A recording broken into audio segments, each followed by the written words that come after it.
Thank you, Mr. Levin, and thank you for your leadership on that committee. I rise to join Mr. Levin today in lending a voice to the 2.8 million American workers who are waiting for Congress to act and renew unemployment insurance benefits. These people have been waiting 17 weeks for Congress to reinstate the benefits that help them stay afloat as they search for a job. Now imagine having to decide between putting food on the table and having a roof over your head. But these are the decisions that millions of workers, including more than 514,000 in California alone, continue to face. It's a hardship they have to face because my colleagues on the other side of the aisle refuse to extend unemployment insurance benefits. Over the last several weeks, my office has heard from dozens of constituents who are struggling because of congressional inaction. In fact, I've had the opportunity to talk with some of them and hear their stories personally.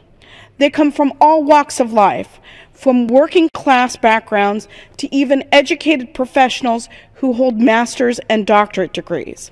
And they all share one thing in common: they want to work. If I may, I'd like to share one of those stories with you. One of my constituents wrote to me, "Linda, in the past, I benefited from unemployment insurance when I was between jobs. Part of my responsibility every time I went to pick up a check was to certify that I was actively searching for a job. This motivated me to continue searching for a job because I knew that the small income from unemployment benefits allowed me to pay for my needs, such as copies of my resume, gasoline to travel to prospective work sites and interviews, and the phone calls that I made to potential employers who were looking for employees.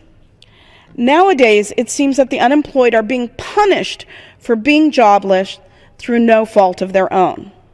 That's just one of the many letters our office has received, but all of them share the same message. They want my colleagues on the other side of the aisle to know that they are not lazy or unmotivated. They want to work.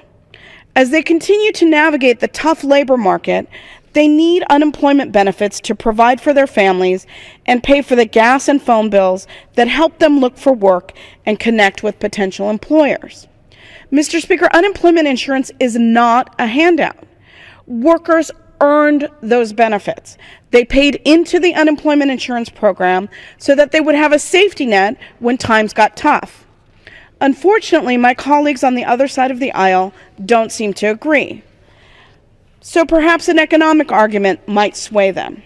The Congressional Budget Office estimates that an extension of unemployment insurance benefits would grow our GDP by 0.2% and add 200,000 jobs to our economy in this year alone.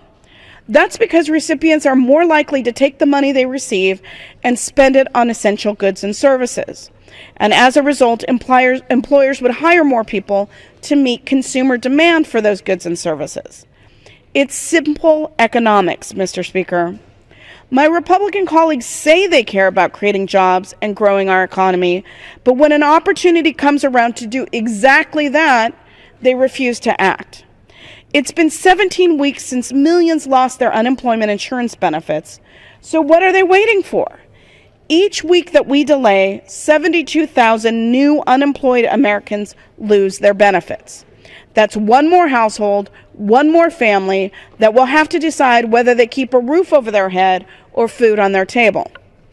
Mr. Speaker, a lot of these Americans are part of the group of long-term unemployed.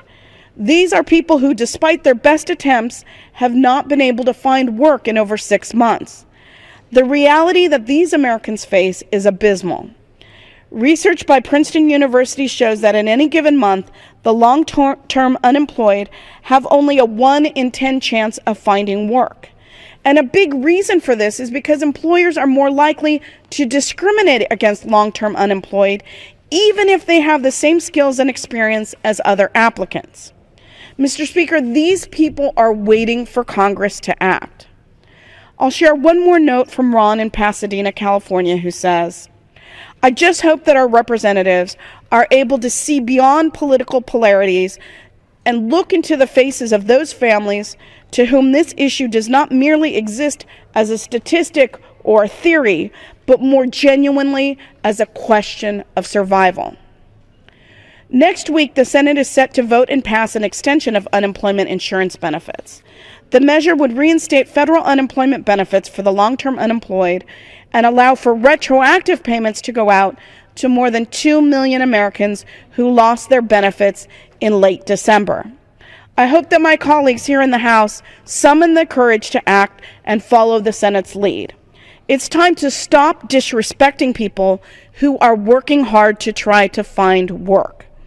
Mr. Speaker, don't leave millions of Americans behind.